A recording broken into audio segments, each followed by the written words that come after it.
Pilipinas para sa Pilipino, isa na namang taon na puno ng pagsubok, pagbangon at paniningil ang nagdaan. 12 buwan na binalot ng mga pangako, boses na nagsasapawan at mga panawagan na dinala sa lansangan. Sa pagtatapos ng taong ito, mananaig ba ang boses ng taong bayan? O mananatiling tikom ang pamahalaan? Saan nga ba patungo si Juan? Kasama ang buong puwersa ng DZRH Radio at DZRH TV. Kami ang inyong mga tagapagbalita.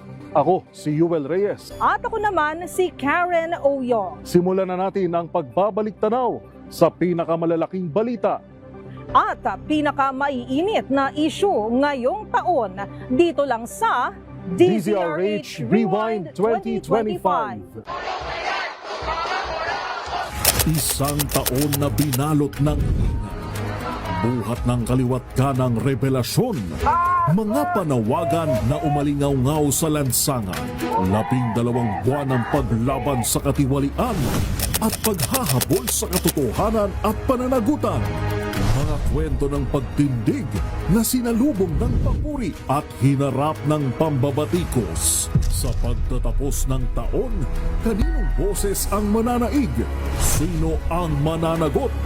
Balikan ang kwento na humubog sa mukha ng balita ngayong taon sa DZRH Rewind 2025. Pilipinas, una sa ating mga balita. Hindi na bago sa ating bansa ang pagharap sa banta ng sakuna at pananalasa ng mga kalamidad. Pero taon-taon, nakikita natin ang tila mas lumalalang hagupit nito sa kalikasan, sa kabuhayan at sa buhay ng tao. At ngayong 2025, saksi ang mga Pilipino na bagamat natural ang mga kalamidad, hindi na pangkaraniwan ang epekto nito. Kaya ang nagtatakang tanong ng publiko, hindi ba tayo handa? Hindi pa ba tayo natuto? Dapat ba ito'y naiwasan? At kanino itong kapabayaan? Una sa ating mga balita, iulat mo, Jackie Resyo.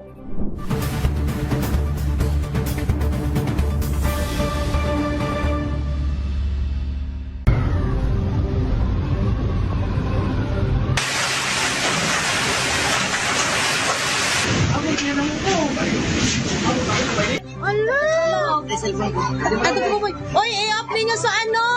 So sweet! Tila sanay na ang mga Pilipino sa mga pag-ulan, lalo't kapag nagsimula na ang habagat at sumapit ang buwan ng Hunyo. Dahil na rin sa geographical location ng ating bansa na nasa tinatawag nilang Western Pacific Typhoon Belt, madalas na nakararanas tayo ng mahigit 20 bagyo kada taon.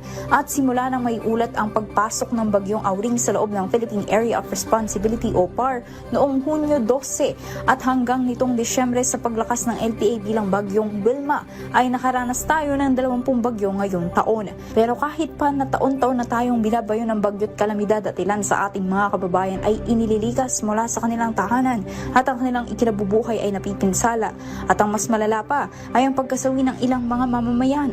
Gaya na lamang ng bagyong Yolanda na kumitil sa buhay ng libo-libong tao noong 2013 hanggang sa magkasunod na pananalasa ng bagyong Krising, Dante, Emong na kumitil naman sa buhay ng 10 katao noong lamang Hulyo. Gayon din sa bagyong Tino na sinundan ni bagyong Uwan kung saan higit sa 300 ang nasawi ayon sa NDRRMC nito lamang Nobyembre. Tila nagkukulang pa rin tayo at ang pamahalaan sa paghahanda lalo na sa mga proyektong naglalayong mabawasan ang epekto ng lumalalang climate change dahil na nga sa lumalala at lumalawak na katawilaan. Mula sa ulat ng NDRRMC, umaabot sa halos 400 ang kabuang bilang ng mga nasawi dahil sa epekto ng pinagsama-samang habagat, LPA at bagyo. At ang kadalasang suki sa pananalasa at pagbaha ay ang rehiyon ng Albay at ang Aurora. Bagamat natural ang mga kalamidad, hindi na pangkaraniwan ang epekto nito gaya na lamang na matindi at malawak na mga pagbaha sa mga lugar na wala namang kasaysayan ng mga ito. Pero hindi lamang bagyo ang posibleng puminsala sa bansa. Bukod sa pagiging Pacific Typhoon Belt o daanan ng bagyo, kabilang din ang ating bansa na nasa Pacific Ring of Fire. Ibig sabihin tayo ay may mga aktibong bulkan at lugar na may seismic activity o mga paglindol. Ayon sa Philippine Institute of Volcanology and Seismology o PHIVOLCS, aabot sa mahigit 100 hanggang 150 ang lindol na nararanasan ng bansa kada araw. At nito lamang ding taon, niyanig ng napakalakas na lindol ang bansa mula Luzon, Visayas hanggang Mindanao.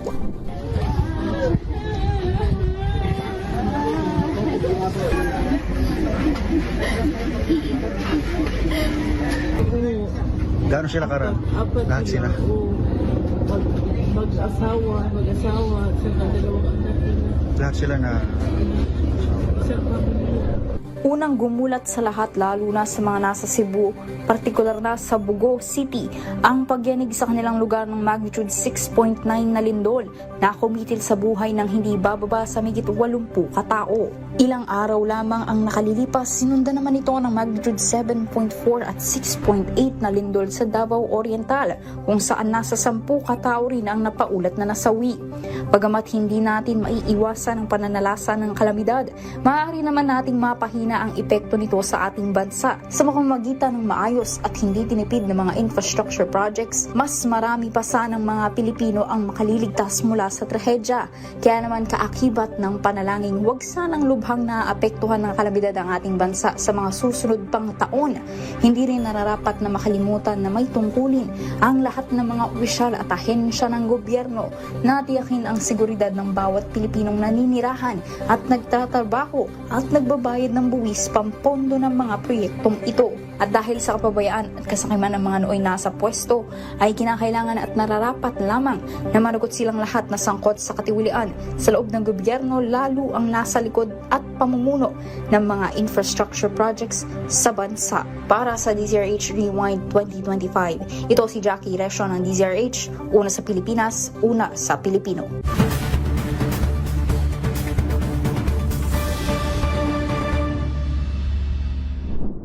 Mahiya naman kayo para markahan ang 3 taon at kalagitnaan ng kanyang termino. Tahasang tinawag at nanindigan si Pangulong Ferdinand Bongbong Marcos Jr. na hahabulin at mapaparusahan sa ilalim ng kanyang administrasyon ang mga sangkot sa korupsyon. Hindi naliligaw ang gobyerno at may malinaw itong plano laban sa katiwalian. Yan ang tiniyak ng Pangulo.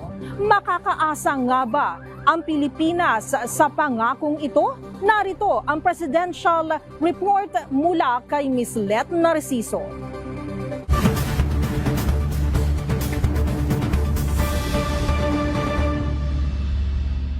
Kaya sa mga nakikipagsabwatan upang kunin ang pondo ng bayan at nakawin ang kinabukasan ng ating mga mamamayan, mahiya naman kayo sa inyong kapwa Pilipino. Iyan ang mga katagang tumatak sa nakaraang SONA ni Pangulong Ferdinand Marcos Jr. Ang mensahe ng Pangulo ay patungkol sa mga proyektong palpak at guni-guni lang, partikular ang mga flood control projects na anyay walang silbi sa panahon ng kalamidad. Sabi ni Pangulong Marcos, dahil ito sa mga racket, kickback, SOP for the boys o kung ano pa mang tawag sa bigayan sa gitna ng sabwatan para nakawin ang pondo ng bayan.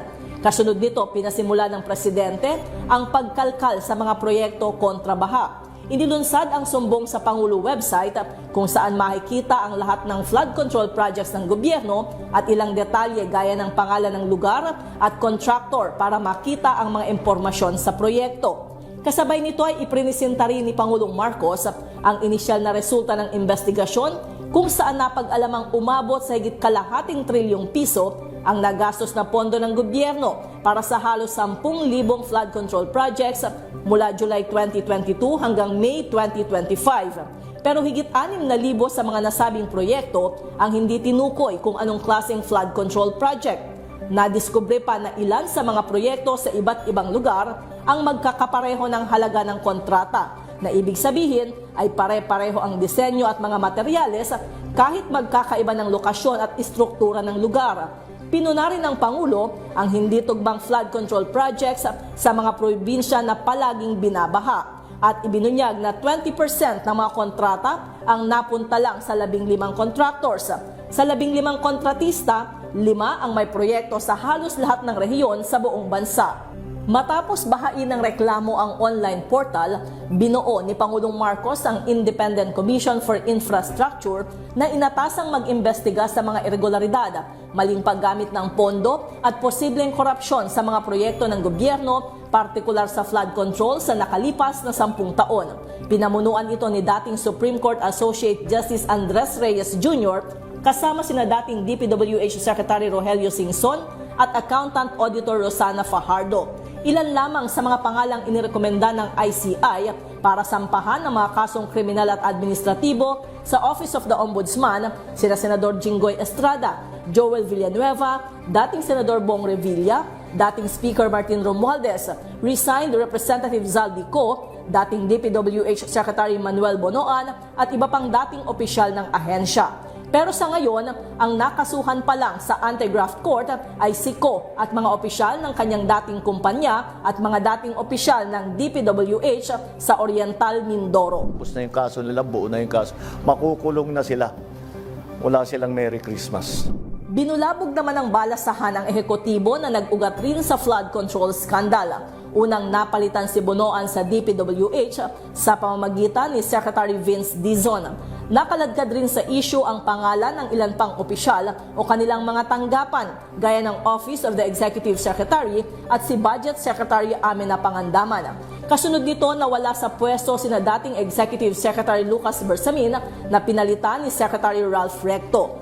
Napunta naman sa Department of Finance si Secretary Frederick Go at naging officer in charge sa DBM si Rolando Toledo. President Ferdinand R. Marcos Jr. has formally accepted the resignations of Executive Secretary Lucas P. Bersamin and Department of Budget and Management Secretary Amena Pangandaman.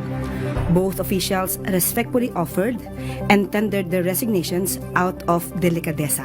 Masarap pakinggan, yung out of delicadeza.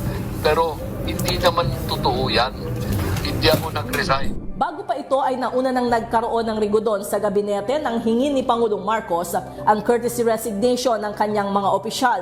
Nangyari ang galawan na tinawag ng Pangulo bilang performance review matapos ang 2025 midterm elections.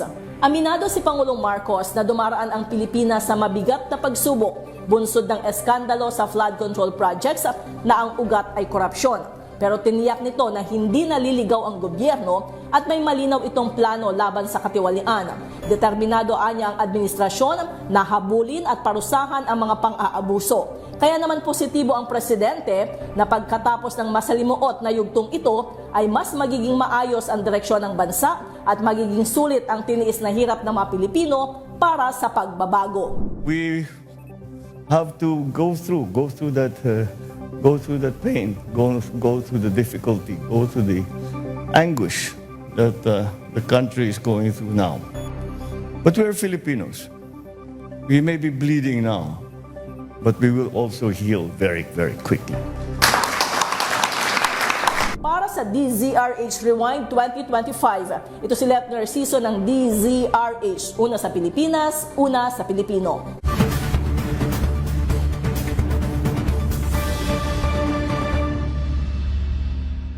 Sa loob ng 3 buwan ng paghahabol sa hustisya, habulan din ang tila pangkaraniwang eksena sa tanggapan ng Independent Commission for Infrastructure sa lungsod ng Taguig. Ang media naghahabol ng sagot, ng tugon at ng pananagutan sa mga personalidad na sangkot. Ang ilan, dawit umano sa maanumalyang flood control scandal na pumutok nitong taon. Gayunpaman, ang publiko nananatiling nakaabang, nakatutok at walang pinapalampas. Ano na nga ba ang lagay ng hustisya sa kamay ng ICI? Alamin ang paggapang ng mga investigasyon ng komisyon sa ulat ni Giselle Ricafort.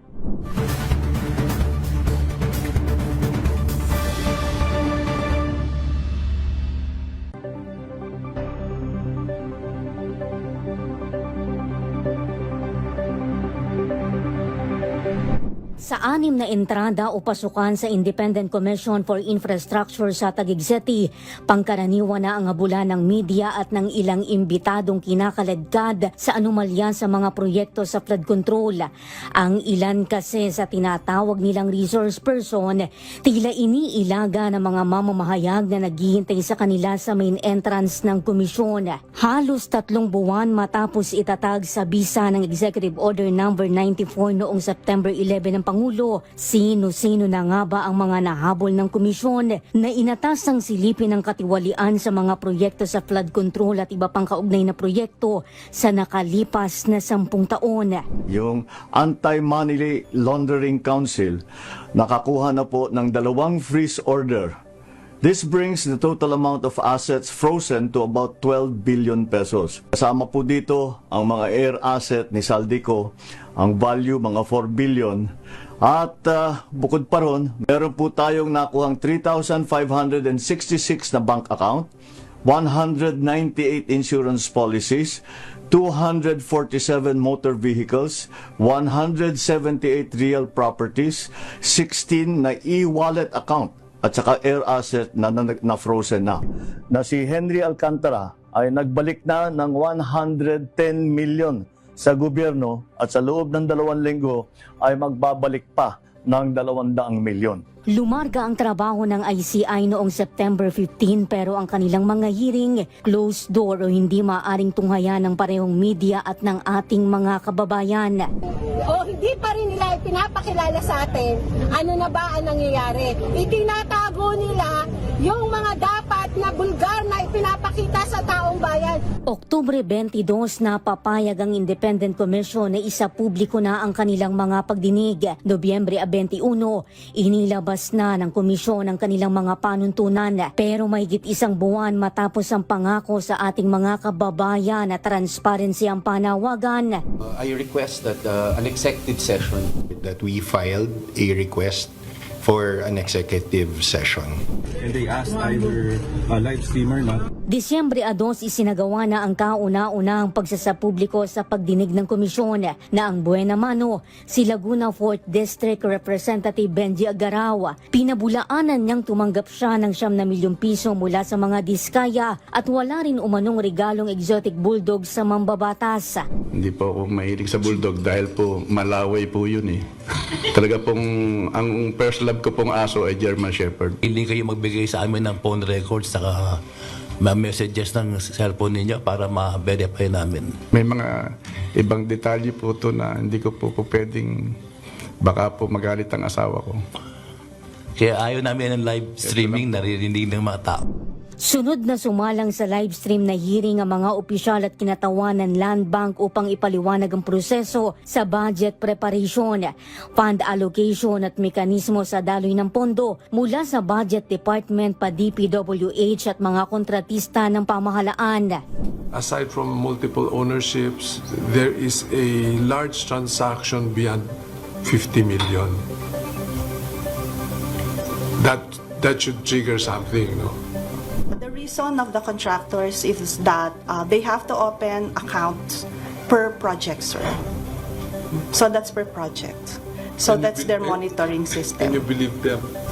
Hanggang ngayong Disyembre 5 na ginagawa ang report na ito, hindi na nasundan pa ang live streaming ng Independent Commission. Granted din kasi ang hiling na executive session ng mga sumunod na resource person, kabilang ang presidential son na si Congressman Sandro Marcos na nagboluntaryong tumulong sa investigasyon. There may be critical information that may be elicited from his testimony which may jeopardize or compromise further investigation of this commission. So for that reason, we again request that for an executive session for Congressman Marcos.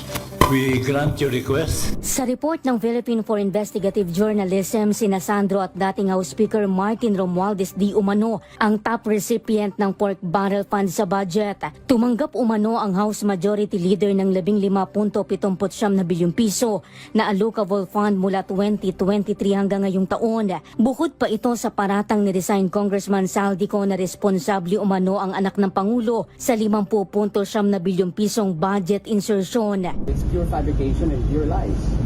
It's one that it's a move that reeks of desperation, it's a political ploy, and I've already attributed it to attempts at destabilization of the government. Nasa 8 na ang inihaing case referral ng Independent Commission sa tanggapan ng Ombudsman. Una noong Setyembre 9 laban kay Zaldico at ilang opisyales ng DPWH kaugnay ng umano'y 270 milyong piso na flood control project sa Nauhan Oriental, Mindoro. Sila rin ang kauna-unahang batch na pinaaresto ng Sandigan Bayan. Kabilang sa mga rekomendado nilang kasuhan ng direct o indirect bribery, corruption na public official at plunder ang ilang dati at kasalukuyang senadora. Gayon din ang 8 binansagang kontratista na sumelyo ng 1,300 kontrata mula 2016 hanggang noong 1 taon. Kagaya ni na Senators Jinggoy Estrada, Joel Villanueva, dating Senator Bong Revilla, Maynard Ngo at Carlo Aguilar. Rekomendado rin ng Commission for Further Investigative Review at Case Build-up sina Senator Chis Escudero, Mark Villar at dating Senators Grace Poe at Nancy Binay. We have been fighting almost against everybody already. I think that's enough trust that we are building on for the Filipino people. 9 na sa mga may arrest warrant ang naaresto o sumuko sa mga otoridad. May concerns kami na yung administration dinadawit din doon sa mismong corruption issues.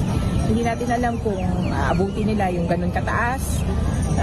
So nakita natin yung mga bababa, yung mga maliliit na isla yung hinuhuli. Pero kung malalaking isla na, paano ang kilos ng Marcos administration? Hindi ICI yung magpapakulong. We help in the investigation, prepare cases so that we can refer them to the Ombudsman and the Ombudsman reviews them for filing. Nobyembre 21, inanunsyo ni Public Works Secretary Vince Dizon ang joint referral ng ahensya at Independent Commission laban kina Romualdez at Zaldico na ang naging batayan ang kinukwestyong testimonya ni Orly Gutesa sa Senate. Oktubre 24, sinabi ng Manila Regional Trial Court Branch 18 na palsipikado ang notaryo sa sworn statement ni Gutesa at ayon kay dating Congressman Mike Defensor, pinilit di umanong ipinabawi sa Senate witness ang kanyang testimonya na nagsasangkot kay Romualdez sa korupsyon. Kung ito total mo mula 2016 hanggang 2025, mahigit 100 milyong piso ang mga kontratong yun. Dun sa mga testimonya sa Blue Ribbon, merong links between former Congressman Zaldico and Speaker Martin.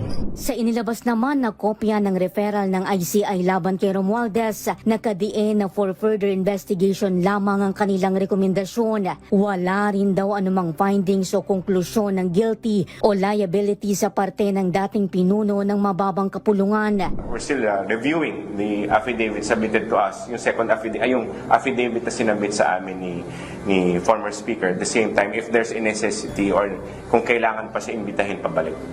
3 beses pinadala ng sabpina ng ICI si Zaldico na nasa abroad simula July 19 na noong una para lang daw sa gamutan. Pero sa serye ng ganyang video statement, hindi umano siya pinauuwi ni Romualdez na utos daw ng Pangulo na nagkumpas di umano ng 100 bilyong pisong insertion. Ngayon, inaaral na ng mga abogado ng Independent Commission na ipakontempt siya sa Regional Trial Court. Hindi rin daw magagamit na ebidensya ang kanyang mga expose na dapat untampered at pinanumpaan.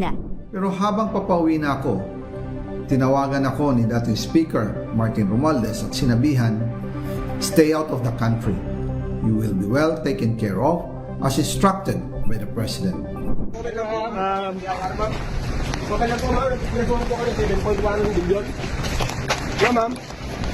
Ito na ang huling pagkakataong tumungtong ang mag-asawang Curly at Sara Diskaya sa Independent Commission matapos kumwala sa investigasyon ng komisyon dahil daw sa pag-aakalang may pag-asa silang mapabilang sa Witness Protection Program kung makikipagtulungan. Si dating Public Works Undersecretary Roberto Bernardo na ilang beses humirit na ipagpaliban ang mga susunod na hearing sa komisyon, ininvoke naman ang confidentiality provision ng programa kaya hindi hindi na raw babalik pa sa komisyon. Pero ang pagpayag daw ng ICI sa withdrawal kawalan ng pangil ng komisyon sa pagsilip sa 30 bilyong piso na flood control scandal na sinasabing pinakamalaki pa sa pork barrel scam. Maging si Congressman Paulo Duterte kasi hindi mapadalo sa hearing ng Independent Commission sa pag-iit na wala umano sa kanyang kapangyarihan o jurisdiksyon ng komisyon na bahagi umano ng political propaganda ng administrasyon. Si dating Public Works Secretary Manny Bonoan 3 beses pinakakasuhan ng administratibo ng komisyon pero nagpunta pa sa Amerika noong Nobyembre para raw samahan ang kanyang may bahay sa gamutan. December 17 ang inaasahang pagbabalik niya sa Pilipinas. Dapat i-abolish na lang yung ICI na yan. Mga inutil. Wala daw silang makita. Nasa mukha nyo na. Kakagatin na kayo. Wala pa rin kayo makita.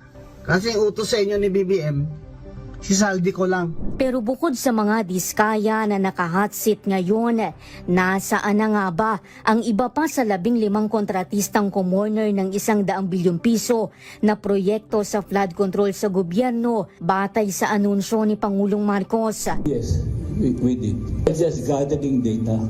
We're asking them for the contracts that they were part of. That's all. It's ongoing, yes. Expanded to other corporations. Sa impormasyon ng DZRH 2x2, may ilan umanong naninindikato at nagpapanggap na taga-komisyon para mangikil ng minimum na 100 milyong piso sa mga sabit na lawmaker kapalit ng pag-aalis sa kanilang pangalan sa report ng komisyon. Alam mo, Pilipino, maraming abilidad para mag-export ng pera. Nothing new in our country. Dalawa ng opisyal ng Independent Commission ang nagbitiw sa ngayon. Una si Baguio City Mayor Benjamin Magalong bilang Special Advisor at ngayon naman si Commissioner Babe Singson. Ayon kay Congressman Edgar Erice, patay na ang komisyon.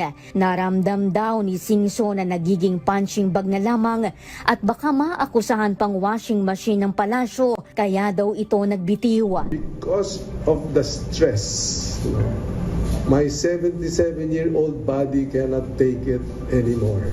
Kumbaga parang wala akong karapatang mag-imbestiga. Yun ang message doon sa nilabas ni Yusek Claire na press con niya. Na kumbaga sinabihan ako na wala kang karapatang mag-imbestiga kasi special advisor ka lang. Hindi ko po saklaw ang kanyang damdamin. Siya po ang voluntaryong nag-resign, hindi naman po siya pinagre-resign. Pero sa gitna ng lahat ng ingay, turuan, saringan at paghabol sa mga nangulimbat sa kaba ng bayan, kumusta na nga ba si Juan de la Cruz ngayon?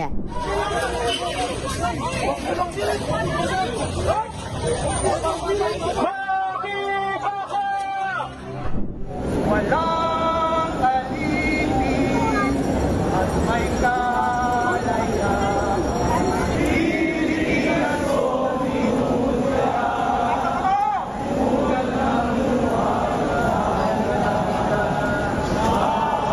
Para sa DZRH Rewind 2025, ito si Giselle Ricafort ng DZRH Una sa Pilipinas, Una sa Pilipino.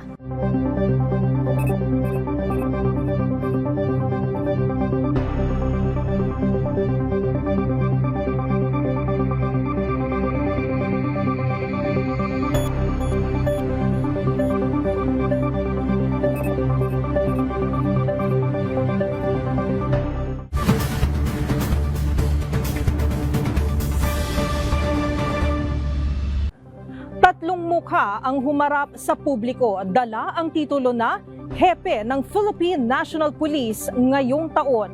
Ang pambansang pulisya tunay na humarap sa mga pagbabago sa mabilis na palitan ng liderato. Sa kabila naman ng pagtugon ng atensyon ng Armed Forces of the Philippines sa territorial defense, hindi rin maiwasang makaladkad ito sa mga panloob na suliranin ng bansa. Dahil ngayong 2025, issue pa rin ang destabilisasyon sa pamahalaan. Tuklasin ang mga naging paggalaw sa mga hanay ng tagapangalaga ng seguridad ng bansa sa report ni Edniel Parosa.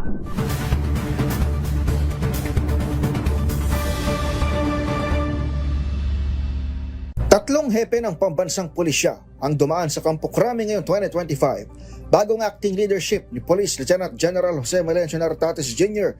in-extend ni Pangulong Bongbong Marcos ng 4 na buwan ang termino ni Police General Romel Francisco Marbil noong Pebrero upang pangasiwaan ng midterm elections ng Mayo. Sinundan si Marbil ng kanyang CIDG Director, ang popular na nooy Major General pa lamang na si Nicolas Torre III. Bukod sa pagtalo ng ranggo kahit may mga mas senior, kauna-unahan si Torre na naging PNP Chief mula sa PNP Academy o labas sa premiadong Philippine Military Academy. Miyembro ng PNPA tagapaglunsad class ng 1993, naging Quezon City Police Director si Torre bago nag-resign dahil sa isang road rage fiasco taong 2023. Bumawi si Torre at bumalik sa mapa na magsilbing Davao Region Police Director at pangunahan ng pag-aresto kay Kingdom of Jesus Christ founder Pastor Apollo Kibuloy dahil sa umano'y qualified human trafficking. Tuluyang sumipa ang karera ng general ng kalaunan ay naging CIDG Director at isilbi ang arrest warrant ng International Criminal Court laban kay dating Pangulong Rodrigo Duterte. Kaya hindi nakapagtataka ang rockstar general na nga ang napusuan ni Pangulong Bongbong Marcos para gawing 31st Chief ng PNP kahit may kung tawagin ay PNP Chief in Waiting. Pagkapanumpa pa lamang noon ng Hunyo, headline agad ang kanyang marching order. Pilitin ang 3 to 5 minute response time ng kapulisan at gawing metric sa promotion ang paramihan ng huli, lalo gamit ang pinalakas na 911 hotline. We will institutionalize a 3-minute emergency response time in major urban centers, and this had been done already during my term in Quezon City in the 3-minute response time project. Tila nagsilbing poster boy si Torre, hindi lamang ng mga reforma sa PNP, kundi maging ng polisiya ng PBBM administration pagdating sa krimen. Naging maanghang ang kanyang mga naging komento sa pagbabago ng giyera kontra droga ng kasalukuyang administrasyon, gayon din sa pagpatol sa mga may kaugnayan sa dating Pangulong Digong. Pinakatumatak dito ang pagkasanya sa kantsaw na suntukan ni Davao Acting Mayor Baste Duterte, kung saan siya nagpatawag ng isang charity boxing match sa loob lamang ng ilang araw. Pero tama-tama dahil marami ang nasalanta ngayon ng bagyo at baha. Maybe we can use this moment or this opportunity for to raise funds in a charity boxing match this coming, para mabilis, this coming Sunday. Dahil sa tila sunod-sunod na technical knockout victory laban sa mga Duterte, binansagan pa ni Marcos Jr. si Torre bilang kampiyon sa kanyang State of the Nation address. Sama na rin natin yung bago nating kampiyon, si PNP Chief Nick Torre.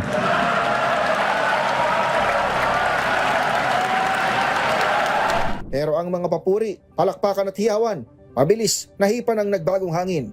Agosto 6, biglang sinibak ni Torre ang kanyang number 2 man na si Nartates at itinalagang commander ng malapit ng Buwaging Area Police Command sa Western Mindanao. Kinontra yan ng NAPOLCOM o National Police Commission sa isang resolusyon at inatasan ng PNP Chief na baguhin ang reassignment ng third level officers, bagay na tila ipinagmatigas ni Torre. Walang utos, walang balakid at walang pagsubok na makakagiba sa ating pagkakaisa at sa ating panata sa bayan. Nang tanongin ng DZRH News, kinumpirma ni Torre na may nakikisawsaw umano sa PNP na ang atin pang usisain ang kanya na lamang tugon. Your guess is as good as mine. Ang mga nakikisaw-saw, ang mga nagbibigay ng opinion, we welcome all of those.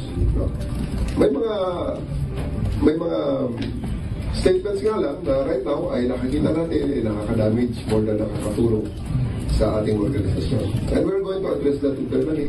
Wala pang isang buwan mula nang galawin ni Torre si Nartates, inanunsyo ng Malacanang ang tuluyang pagsibak sa kanya bilang PNP Chief at spot promotion naman para sa PNP Chief in Waiting.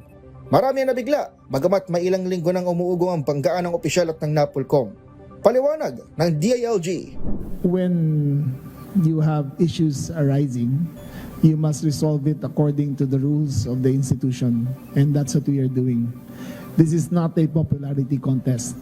This is a question of maintaining the integrity of the institution. Tuloy ang trabaho sa PNP headquarters na nag-ulap ng 12.86% na pagbaba ng focus crime sa huling mga buwan ng taon. Para sa kasalukuyang pinuno nitong si Nartates, sumusunod lamang sa order ng pulisya at wala siyang nakikitang sigalot sa kabila ng ilang buwang para natili bilang 3-star general dahil sa nakagugulat na pagsibak kay Torre. The Philippine National Police is a dynamic organization. We are covered by orders, we are covered by policies. As a fine Filipino public servant na minsan ay isang sundalo, susunod lang tayo kung ano ang ibibigay na utos, especially this is a general order. Samantala, kinumpirma ng palasyo na itinalaga ng General Manager ng Metropolitan Manila Development Authority ang ex-PNP chief na si Torre. Ibig sabihin, dim-reside na si Torre at mabibitiwan na nito ang 4-star rank na isa lang dapat ang aktibo batay sa mandato ng batas. Nabatid na hindi maabot ni Nartates ang pinakamataas na ranggo kung hindi sasadyain ni Torre ang bumitiw, lalo't pareho sila na mandatory retirement sa taong 2027.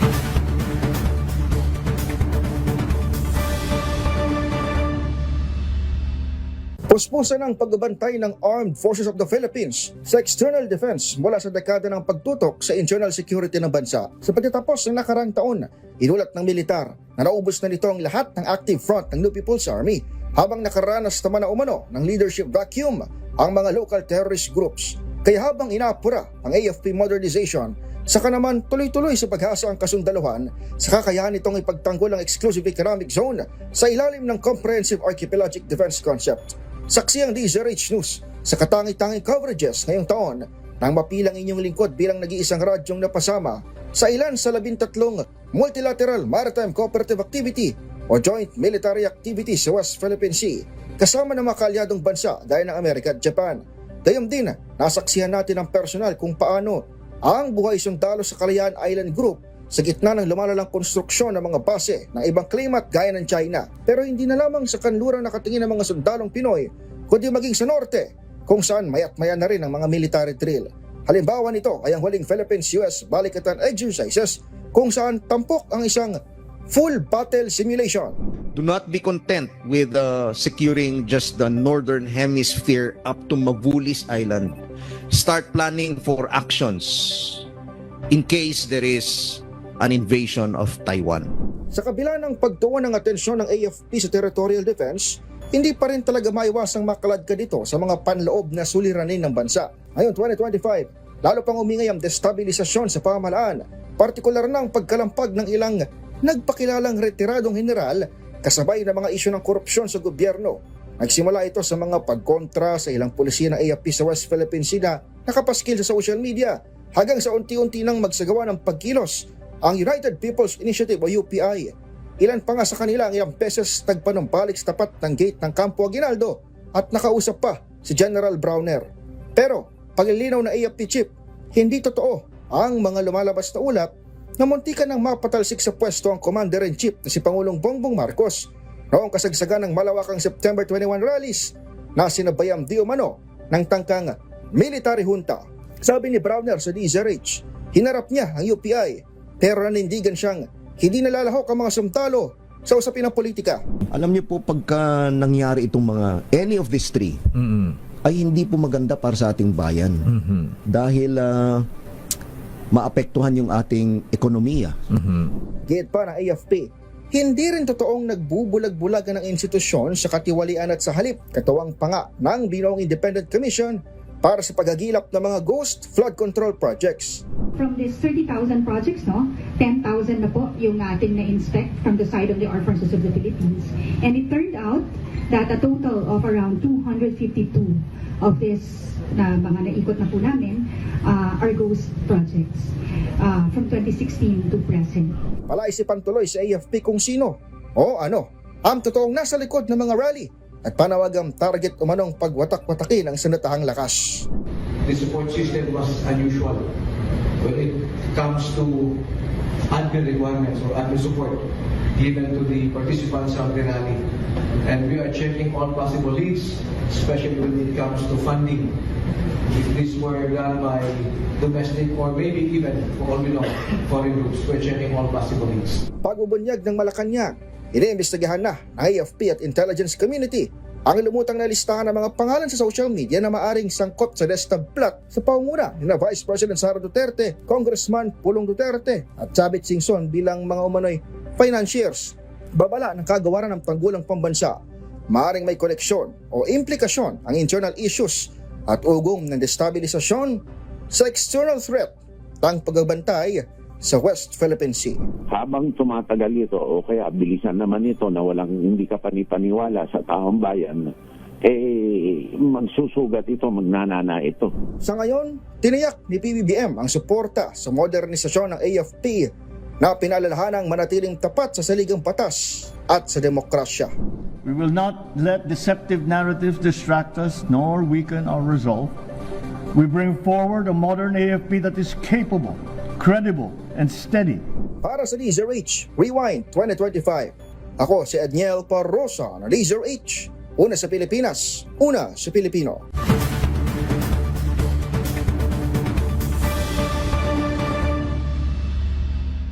Buhay, ari-arian at kinabukasan. Yan ang mga nawawala sa bawat insidente ng sunog na tumutupok sa mga kabahayan sa ating bansa. Pero ngayong taon, ang sunog ugat na rin ng pagdududa. Dahil isang tanggapan ng DPWH sa Quezon City ang tinupok ng apoy na sinundan ng isa pang sunog na naitala naman sa ikatlong palapag ng Senate Building. Lahat ng yan sa gitna ng isyu ng korupsyong, sangkot ang mga nabanggit na opisina.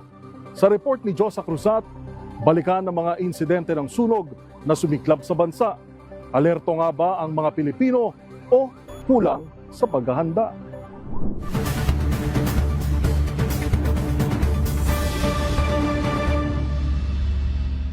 Binalot ng matinding pagsubok at kontrobersiya ang taong 2025 sa Pilipinas. Mula sa pagsiklab ng ingay at iringan sa politika, maiinit na panawagan para sa transparency at accountability, hanggang sa malalakas na bagyo at lindol na nagdulot ng pinsala sa kabuhayan at komunidad na parang nagliliyab na apoy na mahirap apulahin. Kasabay nito, hindi rin nakaligtas ang bansa sa literal na pagsiklab ng sunog. Maraming tahanan at establishmento ang natupok, maraming buhay ang nawala at daan-daang pamilya ang nawalan ng tirahan. Sa gitna ng investigasyon sa kontrobersyal na flood control projects, nasunog pa ang isang tanggapan ng Department of Public Works and Highways sa Quezon City.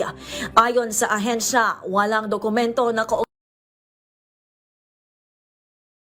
naman ito ng tanong sa publiko.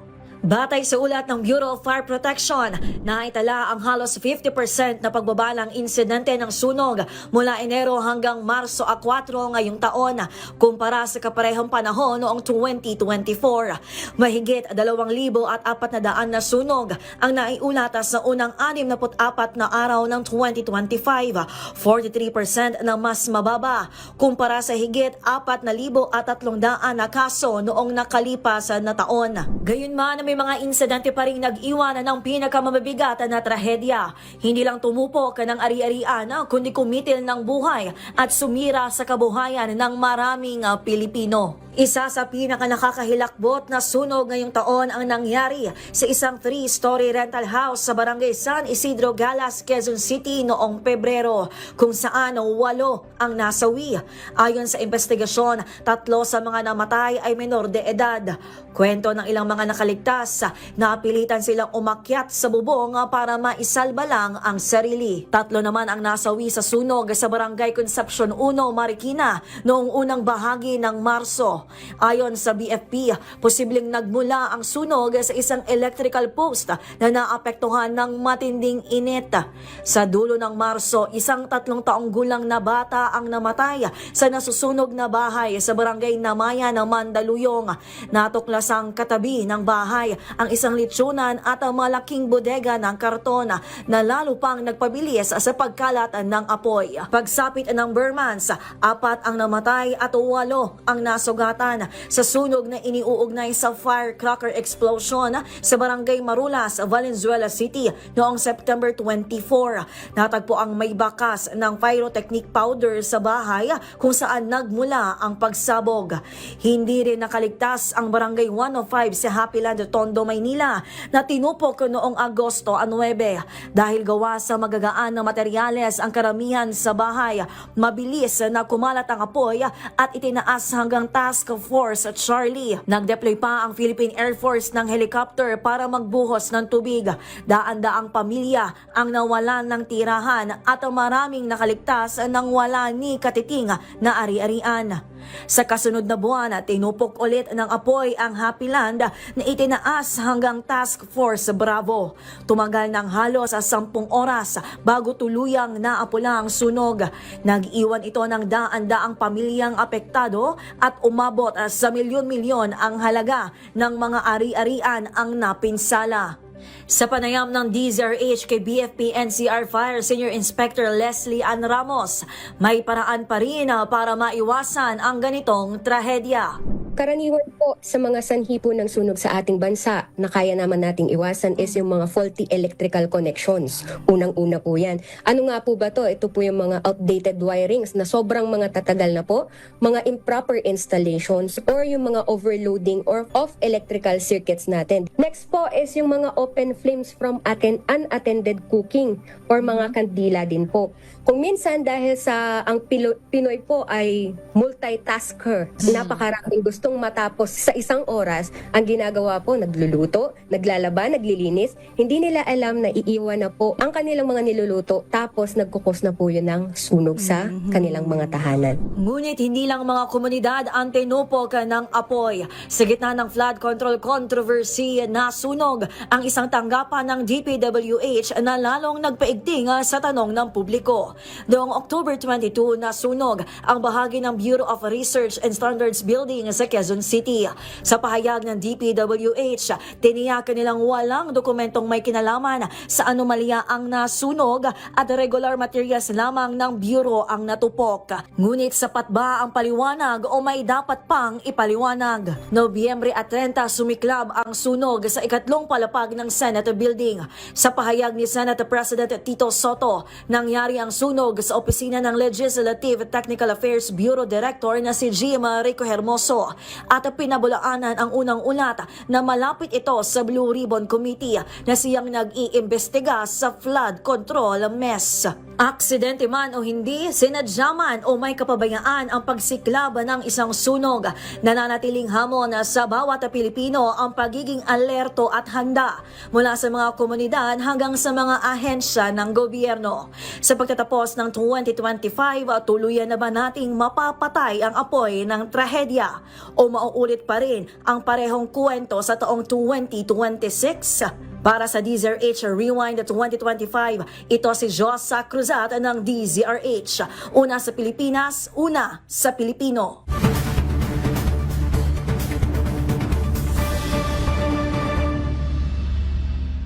Dako naman tayo sa usaping ekonomiya. Sunod-sunod ang naitalang pagbagal ng inflation rate nitong mga nakaraang buwan.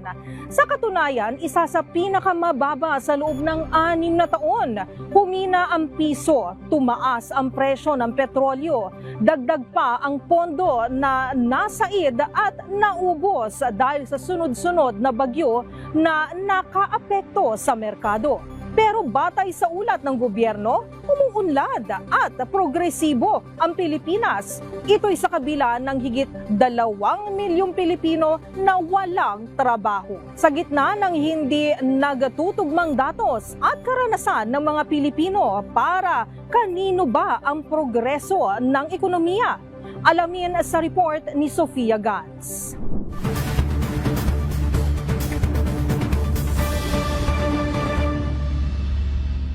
Sa pagtatapos ng 2025, hindi maiiwasan ang tanong ng taong bayan. Umunlad ba ang bansa at gumaan ba ang buhay ng mga Pilipino? Naitala ng Philippine Statistics Authority sa 2.9% ang inflation rate sa pagsisimula ng taon na bumagal sa 2.1% noong Pebrero at 1.4% noong Abril. Nagpatuloy pa ang downward trend nito at umabot sa 0.9% noong Hulyo, ang pinakamababang inflation rate sa loob ng 6 na taon. Maiuugnay ang sunod-sunod na pagbagal ng inflation rate sa mas mabagal na pagtaas ng presyo ng housing, tubig, gas at ang patuloy na pagbaba ng singil sa kuryente. Kasunod dito, naging steady ang inflation sa 1.7% mula Setyembre hanggang Oktubre, na mas mababa pa sa target rate ng Bangko Sentral ng Pilipinas na 2% hanggang 4%. Ayon kay Department of Economy, Planning and Development o DepDev Secretary Arsenio Balisacan, ipinapakita nito na ang coordinated interventions ng ahensya ay nakatutulong sa pag-maintain ng sapat na supply at sa pagpapanatiling abot kaya ng mahahalagang produkto. Binibigyan din ito ng pagkakataon ng BSP na babaan ng interest rate sa pagpapautang, kaya't napapadali ang pagkuha ng loan para sa negosyo, bahay, sasakyan at iba pa na nagpapalakas sa economic activity. Bagamat nananatiling mababa at kontrolado sa 1.7% ang inflation rate, hindi pa rin ligtas ang lahat sa hamon ng ekonomiya dahil marami pa rin ang hindi makahanap ng trabaho. Batay sa datos ng PSA, umabot sa 4.3% ang unemployment rate noong Enero, katumbas ng 2.16 milyon na Pilipino, isa sa pinakamataas na naitala ngayong taon. Ayon kay Deputy National Statistician at PSA ASEC Divina Gracia del Prado, ang pagtaas ng unemployment ay dahil sa paghina ng demanda sa labor tuwing holiday season. Bumaba naman ang bilang ng Pilipinong walang trabaho sa 3.8% noong Pebrero, na muling tumaas sa 4.1% noong Abril at pumalo pa sa 5.3% noong Hulyo o katumbas ng mahigit 2.59 na milyong katao. Batay sa Labor Force Survey ng PSA, ito'y dahil sa sunod-sunod na bagyo na nakaapekto sa labor market, lalo na sa vulnerable sectors gaya ng agrikultura. Dahil dito, nanawagan si DepDev Secretary Balisacan sa gobyerno na paigtingin ang workforce upang maging climate resilient at palakasin ang mga patakaran na nakatuon sa produktibidad ng iba't ibang sektor. Sa paparating na taon, asahan muli ang biglang pagtaas ng unemployment rate sa unang buwan dahil sa post-holiday layoffs. Dahil patuloy na dumarami ang nawawalan ng trabaho, nababawasan din ang perang umiikot sa ekonomiya. Bagamat virtually stable ang palitan ng piso kontra dolyar mula Enero hanggang Setyembre, sumadsad ito sa 59.13 pesos noong October 29 at lalo pang humina sa 59.17 pesos noong November 12. Nangyari ito sa gitna na nagpapatuloy na kontrobersiya sa katiwalian sa gobyerno dahil sa nabunyag na maanumalyang flood control projects. Ang pagdadawit ng mga opisyal ng pamahalaan at iba't ibang ahensya nito sa flood control scandal ay nagresulta sa kawalan ng kumpiyansa ng mga namumuhunan sa Pilipinas na naging dahilan ng kakulangan sa foreign investments. Nakakaapekto rin sa halaga ng piso ang global uncertainties gaya ng pagbagal ng ekonomiya ng Amerika at geopolitical tension sa Middle East. Gayunpaman may positibong epekto ito para sa overseas Filipino workers dahil mas malaki ang halaga ng remittances na ipinapadala sa Pilipinas. Ayon sa BSP, patuloy nilang binabantayan ang galaw ng piso upang mapanatili ang katatagan ng ekonomiya. Samantala, konektado rin ang foreign exchange sa presyo ng langis sa merkado. Matatandaan na mula Oktubre hanggang Nobyembre, umabot sa halos 5 piso kada litro ang tinaas ng presyo ng produktong petrolyo dahil sa tumitinding tensyon sa Middle East. Nagbabala ang Iran na haharangan ng Strait of Hormuz, daanan ng humigit kumulang 20 milyong baril na langis kada araw sakaling makialam ang Amerika sa giyera ng Israel. Dahil dito tumaas ang pump prices sa bansa at lalo pang napapamahal ang pag-angkat ng produktong petrolyo dahil sa paghina ng halaga ng piso. Kaya't malinaw na dalawang puwersa ang sabay na kumikilos, ang pagtaas ng presyo ng langis at ang paghina ng foreign exchange rate na nagpapabigat sa buhay ng mga Pilipino. Sa pagsulubong sa bagong taon, nananatiling kritikal ang direksyon ng ekonomiya. Bagamat bumagal ang inflation at naging stable ng ilang buwan, hamon pa rin ang kawalan ng trabaho at pagtaas ng presyo ng bilihin. Sa huli, ang usapin ng ekonomiya ay hindi lang dapat limitado sa mga numero dahil ito ay tungkol sa tao. Ang tunay na progreso ay hindi nasusukat sa inflation rate, sa foreign exchange o sa iba pang datos, kundi sa ginhawang nararamdaman sa pang-araw-araw na buhay. Para sa DZRH Rewind 2025, ito si Sofia Gans ng DZRH, una sa Pilipinas, una sa Pilipino.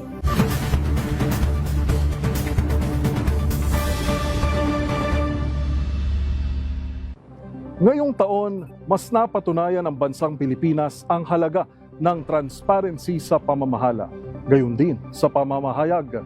Kaya naman, ang ating istasyon ay hindi tumalikod sa ating misyon na paglingkuran ang taong bayan bilang sa radyo at TV, maging sa digital media.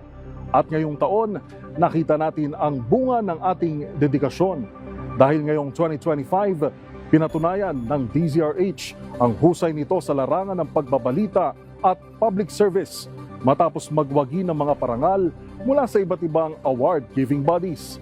Isa-isahin natin at sabay-sabay na ipagdiwang yan sa report na ito.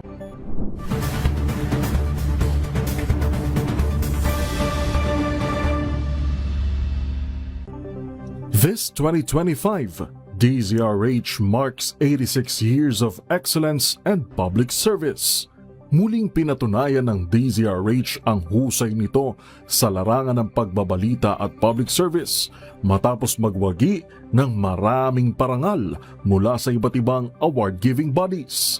Sa 28th KBP Golden Dove Awards, kinilala ang DZRH bilang Best AM Radio Station in Metro Manila. Ilang programa at personalidad ng istasyon ang pinarangalan, kabilang ang Damdaming Bayan bilang Best Public Affairs Program, Radyo Henyo bilang Best Science and Technology Program, at Juan Tamban bilang Best Drama Program. Pinarangalan din ng mga DZRH anchors at reporters para sa kanilang natatanging kontribusyon sa public affairs, public service at field reporting. Sa 19th UP Gandingan Awards, tinanghal ang DZRH bilang Most Development-Oriented AM Station, habang ang El Nino Series ay kinilala bilang Most Development-Oriented Radio Plug. Sa 47th Catholic Mass Media Awards, nagwagi ang Sa Kanyang Panahon bilang Best Radio Program. Patunay ng dekalidad na kwento at makabuluhang mensahe ng DZRH sa mga Pilipino. Kinilala rin ang DZRH Boom Balita bilang Best Radio News Program sa 13th PMAP Makatao Awards para sa mabilis at responsableng pagbabalita. Sa Alta Media Icon Awards 2025, hinirang ang 2x2 bilang Best AM Radio Program, habang si Angelo Palmones ay pinarangalan bilang Best AM Radio Male Personality. Samantala, sa likod ng tagumpay na ito ay ang matatag na pamumuno ng MBC Media Group. Tinanggap ni MMG Chairman Fred J. Elizalde ang Lifetime Achievement in Leadership Award mula sa Employees Confederation of the Philippines bilang pagkilala sa kanyang bisyon at walang sawang paggabay.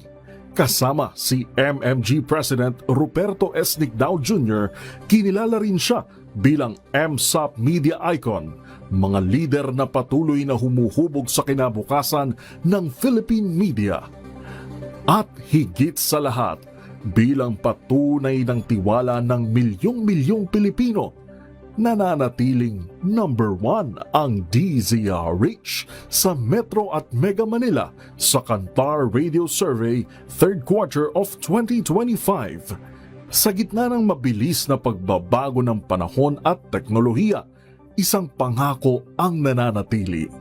Magmula noon, Manila Broadcasting Company. Ang DZRH ay ibibigay ang pinakamataas na uri ng broadcasting at higit sa lahat ay ang mataos na pagmamahal para sa kapakanan ng ating bansa. Hanggang sa hinaharap, mananatiling matatag at tapat ang DZRH na ibibigay ang pinakamataas na uri ng broadcast hindi lang sa radyo at TV, maging sa digital media, sa misyon nitong maglingkod sa sambayanang Pilipino. Para sa DZRH Rewind 2025, ito si Yuel Reyes ng DZRH, una sa Pilipinas, una sa Pilipino.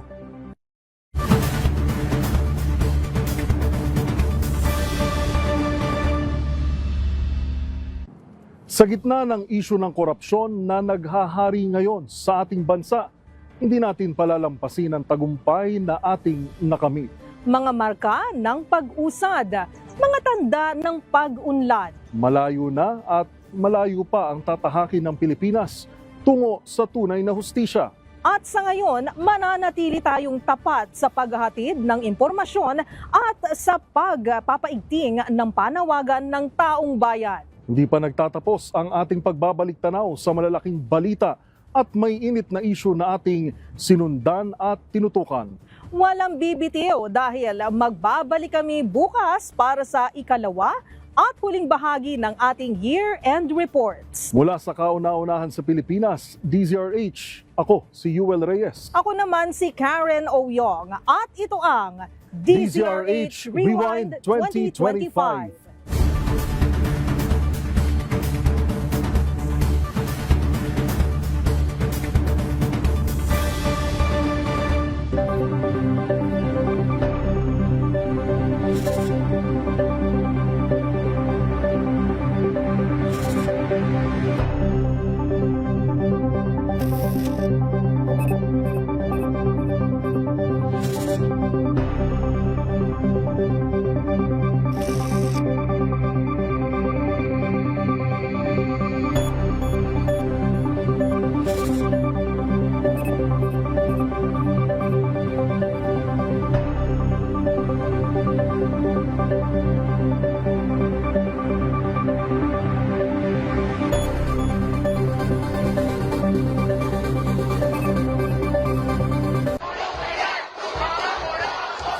Isang taon na binalot ng ingay, buhat ng kaliwat ka ng revelasyon, mga panawagan na umalingaw-ngaw sa lansangan, 12 buwan ng paglaban sa katiwalian at paghahabol sa katotohanan at pananagutan. Mga kwento ng pagtindig na sinalubong ng papuri at hinarap ng pambabatikos. Sa pagtatapos ng taon, kaninong boses ang mananaig? Sino ang mananagot? Balikan ang kwento na humubog sa mukha ng balita ngayong taon sa DZRH Rewind 2025.